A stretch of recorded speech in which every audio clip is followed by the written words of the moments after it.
It's something that's factual. And then they tell us that the diseases are under control, the health. We don't know what diseases these people are bringing in. I can tell you for a fact that 3 cases of the mumps we've had 3 cases of the mumps in Uvalde that have had to quarantine immigrants in Uvalde. Now, mumps is treatable, sure, but what other diseases are we not catching? This is something that really scares us today. And our citizens in town are scared than they've ever been.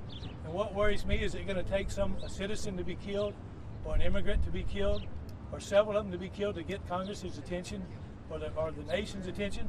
This isn't a Democrat problem or a Republican problem. It's an American people's problem. It's real. And I can tell you it may be happening in Uvalde today, but as these people are being shipped all over the country, chances are they're coming to a community that you live in. And they'll be coming more and more and more. And we need to address this issue. Because secondly, we're setting these people up to fail as it is. Because we're releasing all these people in the United States, and we're giving them a number that says come to the court and be here. Well, 90% or better don't even show up for that court hearing. But at the same token, when they're released to come into the United States, they're not allowed to work. It's against the law for them to get a job.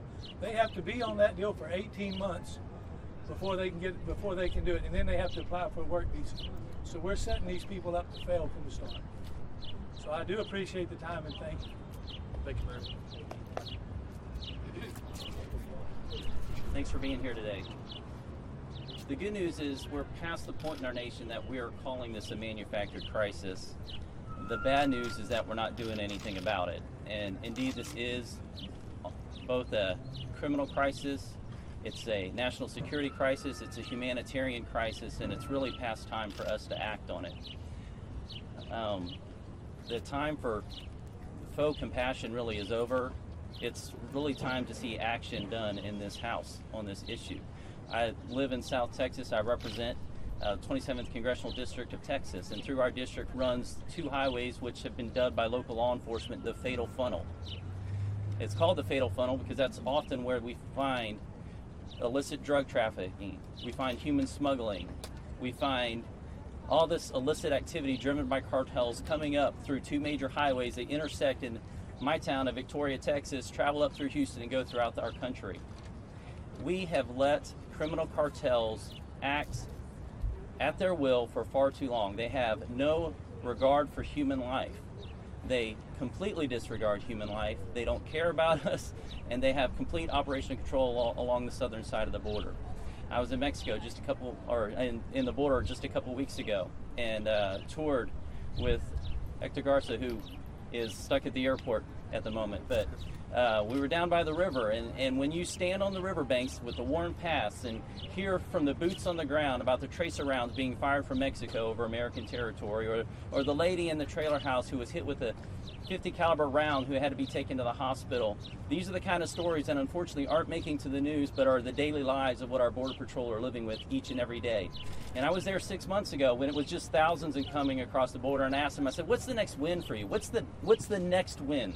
What's the next stage we're trying to get to? And I was disheartened to hear that situational awareness was the answer. We're not to the point yet where we're trying to mitigate the crisis. We're not trying to stop the flow of drugs. We're just trying to have enough resources at the border to be able to understand what the cartels are doing, to have situational awareness of what's going on the border. And this is before we were beginning to see hundreds of thousands a month coming in. And just so we're clear, this is intentionally being used by cartels. They send people up one path to tax our resources at the border so they can send drugs and human slavery up another path at the border. This has got to stop. Our inaction has enabled this for far too long, and we truly, truly have to do something about it. Ultimately, this is Congress's job to act.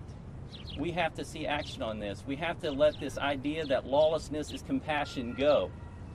It's time to have true compassion, compassion that cares enough to protect our communities. Too often, along those watered paths along the river, just steps away are neighborhoods.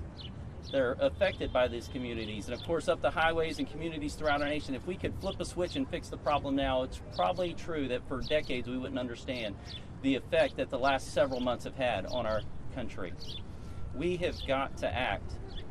The Border Patrol, what they're dealing with, the situations, it's unconscionable what we've given them to deal with. About 40 or 50% in the Rio Grande Valley sector and the Laredo sector of our agents who are supposed to be on the front lines are essentially doing paperwork managing this crisis. And so that leaves all these open avenues for cartels to have their whim, to have their way in our neighborhoods across this country. We really have to act. It's time for us to make this a priority. I'm thankful that we've recognized and the president called for an emergency declaration, but we have to treat this like an emergency situation, and we're going to keep doing everything we can to push this Congress forward on this issue. Thank you so much for being here today. I'm Jody Hice from Georgia, and I want to first of all thank you for being here and thank Chip Roy for his leadership on this issue for the press conference and the issue as a whole. 122 days. That's how long it's been since the president called a national emergency on our southern border. And during that period of time, we've had 325,000 new migrants, illegal migrants apprehended, including 146,000 family units. And as we see results month after month coming in, new stats, we realize without any question the problem is only getting worse with each passing week and each passing month. And so my colleagues are here, we're joining together, urging Speaker Pelosi to come to the table with House Democrats and address this problem straight up. 122 days. The Democrats have done zero to bring any substantive bill to the floor that would address the humanitarian crisis, the emergency, that would address the issue happening with unaccompanied children, let alone the border and the drugs and all that's flooding into this country. They have done nothing to address the problem. And look, it's clear that no one party can address this thing by themselves as a party. But that's part of the problem. We're calling them to come to the table.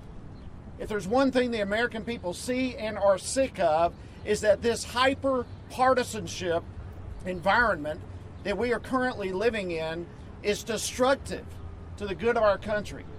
And so now is the time for us to do something about it. The rule of law is not a Democrat issue. It's not a Republican issue. It is an American issue. And as long as we continue to turn our faces away from the rule of law and what's happening on our southern borders, the more this emergency will increase and the more negative impact it will have. I also was just recently at the southern border and saw firsthand, heartbreakingly seeing firsthand, what our border agents are dealing with. And it is inexcusable that this country is not addressing this problem straight up. They are being overrun with human trafficking, human smuggling, drug smuggling, and of course the illegal migrants flooding into this country. It is inexcusable that we are not providing our agents the tools, the funds, the resources, the equipment that they need to get the job done. I think every policymaker here in Washington ought to go to the border and see it firsthand and to talk to those involved firsthand. It is time for Congress to take another crack at immigration reform. And that's what brings us here today. The president has put forth a border supplemental relief, and we are calling on Speaker Pelosi to bring it to the floor for a vote. This is a great step forward, a great initial step to address the immigration infrastructure emergency that we have. It's time that we do all we can do to help those who actually have boots on the ground, and we're calling on that to take place. And it's my privilege at this point to represent a great friend, a great leader also on this issue from Arizona, Andy Biggs. Thank you, Jody. Thank you, each of you, for being here at this press conference today. I thank Chip Roy, Congressman Chip Roy, for his leadership on this. You know, we talk a lot of times about numbers, but I'm going to just take a moment and give it to this microphone to a couple of my friends. Marianne Mendoza, who's an angel mom. Her son was killed by an illegal alien. After which, Steve Ronnebeck, whose son was killed by an illegal alien. You need to hear these stories because you're not going to hear them from the other side, but this is how real it is. Marianne, throw it to you for a sec. Thank you. I appreciate you having me here and being in the presence of these congressional members who are willing to speak up for their fellow Americans. My son, Sergeant Brandon Mendoza, was killed on May 12, 2014 by a repeat illegal alien criminal who had been allowed to stay in this country after committing crimes. We have a Speaker of the House who tweets out her condolences for the conditions in the detention center, tweets out her condolences for people who are separated from their children who are separated from their families. There is never anything tweeted out about her fellow Americans who have been killed, who have been raped, who have been assaulted by illegal aliens in this country. They are encouraging these people to come to the border, aiding and abetting them to come by doing nothing. They're committing treasonous acts against the American people, and they are allowing more and more of these illegal aliens to be mistreated along the way. So it's a double-edged sword with her. And until she realizes they got a mess in their kitchen in Congress, and Nancy Pelosi cannot keep using paper plates. She's got to roll up her sleeves. She's got to get in there. She has to clean the kitchen. She has to work with every one of these congressional members and get something done, because Americans are sick of nothing being done. I'm paying her salary, and every one of American taxpayers are paying her salary. It's time to stand up and demand that they do a job and quit going into work every day and thinking up new ways to attack our president. Thank you. January 22nd, 2015, my son Grant was working at a Quick Trip in Mesa, Arizona. An illegal alien came in, dumped a jar of change out on the counter, and wanted to buy a pack of cigarettes. Grant went to start counting the change. The man said, "What, you're not going to give me my cigarettes?" Grant said, "Hey, I got to count your change." At that moment, this man produced a gun. Grant did everything he was supposed to do. Grant gave him the cigarettes. And as soon as Grant did, this illegal alien shot my son in the face, killing him instantly. He then stepped over Grant's body, grabbed a couple more packs of cigarettes, stepped back over Grant, and turned and looked at my son. He wanted to make sure he was dead, because if he wasn't, he was going to shoot him again. These are stories that are happening every single day. As reported by North Carolina Fire, since 2013, there have been over 8,500 sexual assaults against children committed by illegal aliens. We have a heroin problem that is second to none. In fact, it's probably been the worst, and it's worse now than it ever has been. 90% of our heroin and fentanyl is coming across our southern border, and 78% of that number is coming across in Arizona, where we're from. 70,000 people a year are overdosing from heroin laced with fentanyl. How many more people need to die? How many more people need to overdose for Pelosi to come to the table and do her job? How many people need to die for Ocasio-Cortez to stop her ridiculous rhetoric about concentration camps? We're not going to stop until we fix this problem. Marianne and I have been fighting for a long time. Blood on their hands. Our children are worth it. And Marianne's right. It's blood on their hands. And I'm honored to be with these gentlemen, because they're fighting for us, and they're fighting for you.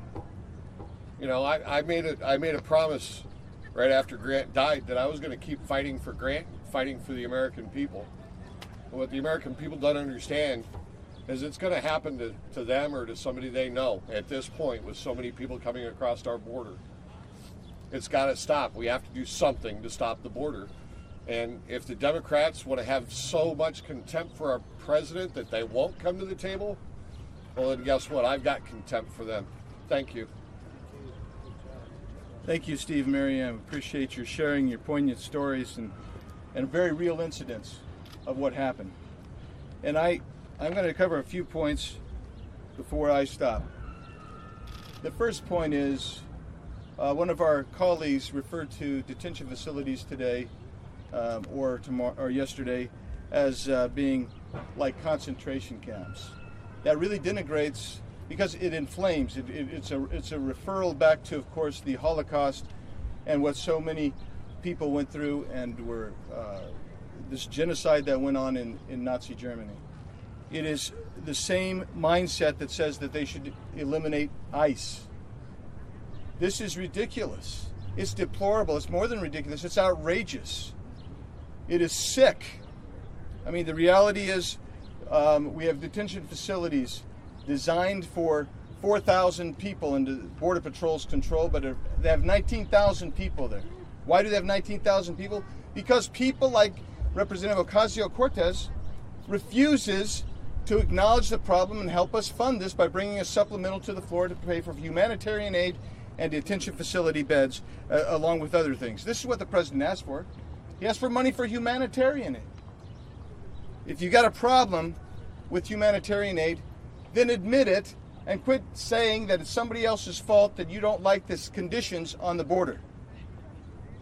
I happened to sit last Friday morning as I flew back to my home state. Next to me was a health worker. Across the aisle was another healthcare worker. They were going to southern Arizona to help provide screening for illegal aliens crossing the border. You know, right now, we're broken. There are the massive claims for asylum, and we can't process them all. So we're releasing thousands every day into the interior of the United States of America. But because we can't process asylum claims, what you're getting now is some sectors report as few as 6% of the people coming in are even claiming asylum. Because why? They know that they're going to be released. And actually, we keep you longer if you're requesting asylum. And I guess the last point to make here is this can be solved. It can be solved. It comes from the will, the political will within Congress to respond to the American people and the President of the United States elected by those people to solve this border crisis. Make no mistake, it is an emergency that one can't even imagine. Even Jay Johnson, former Homeland Secretary, said you can't imagine it. Doesn't know what he would have done under the similar circumstances, and that's when we were seeing 1,000 apprehensions a day. It's almost 5 times that now. So I call upon the Speaker of the House, my colleagues across the aisle, to join us in bringing this supplemental bill for humanitarian aid at the border to a floor vote. And by the way, I never knew that we were passing bills in the United States Congress without actually voting on them. That's what's happening. You get 2 or 3 people on the floor, they do a suspension bill. Who knew that? I didn't know it. I don't think most American people know it. And I commend my colleagues who are merely asking for the transparency that we vote on every amendment and every bill. That's a real simple thing. Allows your voters to know what you believe in, what you stand for, whether you're keeping your promises. So tonight, while most people around this country are going to bed and sleeping, we'll be here voting on amendments. Because why? Because the majority wants to punish us for asking for votes on every bill. That is outrageous. We should be doing that on every bill and every amendment anyway. With that, I'll pass this over to Representative Norman. Thank you, Andy. Marianne and Steve, thank you all for coming. How many more angel moms and dads are we going to have? How many more are we going to have the courage to come speak? There are a lot of us, and I want to congratulate all my colleagues. These guys are leaders. They're fighters. As has been said, they'll stay up till 5 o'clock in the morning. They'll stay up all night. We've had it. It's time to do something and actually go to work. And, you know, I'll be brief, folks, but I've got 3 messages to the American people. Every day we got 4,500 people coming across this border. We had 144,000 in May alone. This is an invasion. This isn't business as usual. You know, we've been denied a vote, and you, the American citizen, have been denied representation. To my fellow members of Congress, the only important thing this Congress has done is pass time. That's the only thing we've done is pass time. We're tired of it. We can appropriate hundreds of millions of dollars to outreach programs. How much for immigration control, where, as has been described, people are being raped, children are being trafficked, not once but twice? $0. We know what the problems are. We got to find a way to fix them. To the leaders in Congress, and this is especially, I think, meaningful, it's time to stop campaigning and it's time to start legislating. Let's bring this to the floor. Let's debate it back and forth. Each one of these guys behind me will stay up as long as it takes. It's time to fight. It's time to win. Thank you for coming.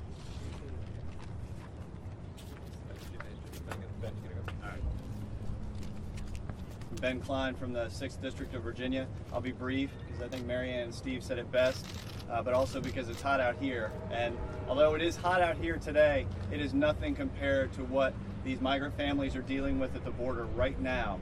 It is intolerable, the conditions that they're facing down there. And it's not just the weather, it's also the drugs, it's the gangs, it's the sexual assaults.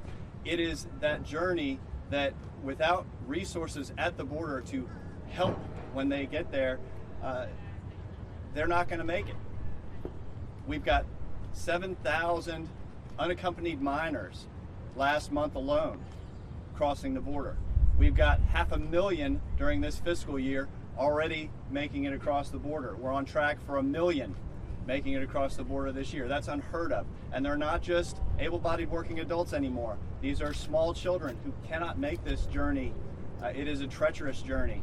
And we need to provide those resources. So we are going to stand up and demand that our colleagues, we do our job tonight, and we ask that the Speaker do her job tonight and put this bill, this supplemental requested by the President, up for a vote so we can get these resources to the border that they so badly need. Thank you all very much. Look, I'm going to try to cut to the chase. There's a gang and human trafficking problem on the border. A few months back, there was enough fentanyl seized in one seizure to kill 57 million Americans. Last month alone, 144,000 apprehensions on the border. And what's the Democrats' response? What do they say? Nancy Pelosi says walls are immoral. Secretary Clinton said she wants a borderless hemisphere. Earl Blumenauer said abolish ICE, and Stacey Abrams, who gave the response to the President's State of the Union speech, says she's okay with non-citizens voting while the crisis goes on. All we're asking, all Chip Roy and the rest of us are asking is real simple. Fix the asylum laws, fix the Flores decision, and appropriate the $4.5 billion to help with the crazy situation that's going on our border. So I want to thank the angel parents who came here. God bless you. I want to thank the mayor for his work in a town that's living with this every single day. And I want to thank my colleagues. But mostly I want to thank Congressman Chip Roy, who said enough is enough. He's going to step forward and do what we can. All we can do is demand votes, demand actions, and try to raise awareness of this crazy situation on our border. And that's what Chip Roy's leading on, and I'm proud to stand with him. With that, I'm going to turn it back over to him. All right, we'll take a few questions. Then we got to get to the floor. Yes, ma'am. Kelly with Congressional Quarterly. Yes, Do you ma'am. expect to call for a recorded vote on every amendment, and if so, why will that achieve your objective of getting a supplemental on the floor? The question was whether I'd require a recorded vote, yeas and nays on every amendment. We'll reserve the right to make decisions about what I think is going to be the best tactics to ensure that we highlight this issue, but that's the objective. It's to draw the attention of the American people on this important issue and to make sure that Congress doesn't allow itself to just sit here coasting on autopilot, doing their swamp things and going to dinners, and not actually doing the business of legislating the American people ask them to do. That's what we're trying to do, is draw attention to that. And by definition, we're now seeing results. We're seeing that Majority Leader Hoyer, and we've heard that the Speaker, they're having conversations about what they need to do to move this along. Because if there's one thing that people in Washington don't want to do, it's to be disrupted from the normal goings on here. So if what we can do right now is to just vote, heaven forbid we vote on amendments and have recorded votes. If we just vote in that building in order to draw attention to it and then have recorded votes on these important amendments, by the way, then I think we're doing our job what the American people sent us here to do. So every amendment? Yeah. Hey, Chad. Thank you. And I have a minute here. There are talks tomorrow with the administration officials, the Speaker, the Minority Leader McConnell, and so on, about spending caps here. Right. What they are trying to work out doesn't seem to be addressing this issue at all. Are they wrong to be in those negotiations? I mean, if there's a train leaving the station, that if they ever work something out there, that seems to be the thing, and that may or may not address some of the border issues and some of the humanitarian issues, but that will be devoid of what you're talking about here today. I mean, I'll offer my thoughts. I'm happy to Jim or anybody else to jump up here as well. But number one, they can walk and chew gum at the same time. We've got to deal with the spending crisis in this town as well. We got to handle the fact that we've got $1 trillion deficit that we're staring at this year and no willingness in this town to address it. Everybody in this town seems to be all too eager to bust the caps. Again, both sides of the aisle, by the way. So we need to have a serious conversation about holding spending in check. The president's asking for that. So why don't the leaders here stand up and do their job to hold spending in check? At the same time, we should have a conversation about what we're doing with the border. Look, we can come up with $4.5 billion to deal with the humanitarian crisis at the border and the security crisis at the border and make sure Border Patrol has the tools they need and ICE has the tools they need, and we can pay for it, right? You got asylum fees. You can deal with transaction fees, people coming across the border. Like, we're Congress. Just sit down around the table and come up with a solution to the problem. But the fact of the matter is, they don't have the resources, they don't have the beds, they don't have the infrastructure, and they're getting overrun. Our job, our first job here in Congress is to secure the United States of America and to defend the borders of the United States of America. So we ought to be able to do that, and we ought to be able to do that within a fiscal responsible limit. I don't know if anybody else wants to jump in or not. All right. Yes, ma'am. Morgan Rimmer from CNN. What are your thoughts on the president's tweets about mass deportations beginning, and do you think these are even possible? Yeah, my understanding is what the president's referring to, of course, are those that are here under orders of deportation. We have a country that has the rule of law, and we've had people who've been adjudicated who are under orders of deportation. My understanding of those numbers, and we're talking significant numbers, I mean upwards of 1 million plus individuals who are under orders of deportation to leave our country because they've been adjudicated. I think what the president's referring to is our responsibility to actually enforce the law and make sure that we're doing our job. Yeah, please jump in. Yeah, sure. I just want to add to that. We're talking about 1 million people off the bat that have had due process. They've had their case adjudicated. They've gone through the process that no other country gives you, but we do. Yeah. And you get 1 million people that have active deportation or removal orders. You have another 1.5 million that have active deportation orders that have not quite finished all of this appeal process that, again, no other country gives you, but we do. And so he's talking about those folks. Then you have another 1 million people who have absconded. We've given you these people a court order, come back to this day, and they won't come. That's what we're talking about. So when he says millions, that's the foundational base of these millions. They're getting process like you get nowhere else in the world, and it's United States due process, and then they've absconded. All right, we'll take one more. Right here. Nate Madden, Blaze Media. If the emergency request isn't brought up for a vote, even after you've gone through all the amendments and final passage on the current appropriations bill, are you prepared to continue with the same tactic on forthcoming appropriations bills? Yes. Well, it's a good question. The answer is yes. We'll reserve the right, of course, to decide how we're going to approach each bill, but we should demand votes and we should continue to go through this process until Congress does its job. Thank y'all. Thank you.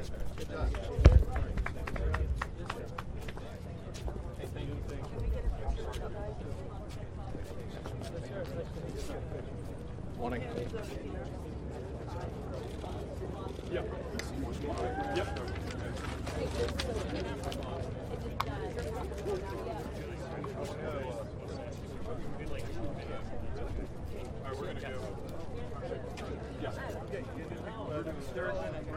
Yep, let's do a picture.